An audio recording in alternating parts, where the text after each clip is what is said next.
پتہ نہیں ہماری آنے والی نسلوں کا کیا بنے گا، جن کے بزرگ آج کے ٹک ٹاکر ہیں۔ اگر عورت کسی مرد کو مفت میں اپنا جسم فراہم کر دے تو مرد اسے محبت کا نام دیتا ہے، اور اگر عورت اسی جسم کے لیے پیسے وصول کرے تو فحشہ کہلاتی ہے۔ ہمارے معاشرے میں لڑکی محبت میں ناکامی پر سب سے بڑا بدلہ خود سے لیتی ہے اور والدین کی مرضی سے شادی کر لیتی ہے۔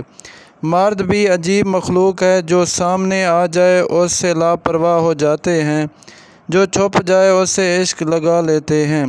پہلے مجھے لگا تھا کہ وفادار ہیں آپ، لیکن پھر پتہ چلا اداکار ہیں آپ۔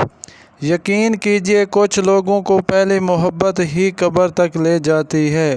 محبت کے سفر میں اکثر عاشق کی جیب پیسوں سے اور محبوب کا دل محبت سے اکٹھے خالی ہوتے ہیں۔ انسان دنیا میں کسی کام سے اتنا نہیں تھکتا جتنا رویوں اور احساس کی شدت سے تھک جاتا ہے۔ عورت کو تو جنگ میں بھی مارنے کی اجازت نہیں۔ اے ابن آدم، آپ محبت میں اسے مار دیتے ہو۔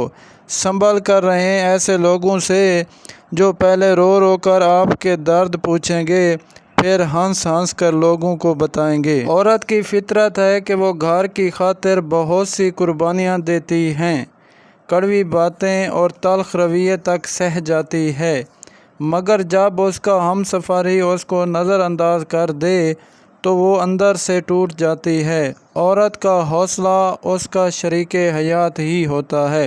جب مرد نے عورت کا جسم استعمال کرنا ہوتا ہے تو وہ 3 کام کرتا ہے، اور بے وقوف عورت ہوتی ہے اسے پتہ نہیں ہوتا۔ نمبر 1 ہمدردی دکھاتا ہے، نمبر 2 تعریف کرتا ہے، نمبر 3 وعدے کرتا ہے۔ کبھی کسی کو موقع نہ دیں کہ وہ آپ کو برباد کر سکے۔ اگر کوئی آپ کو فون نہیں کرتا تو آرام سے سو جائیں۔ اگر کوئی آپ کو میسج نہیں کرتا تو کسی کا انتظار نہ کریں، کیونکہ آپ سب سے اہم ہیں۔ اپنا خیال رکھیں، توجہ کا پہلا نمبر آپ کا ہے، بعد میں کسی اور کا۔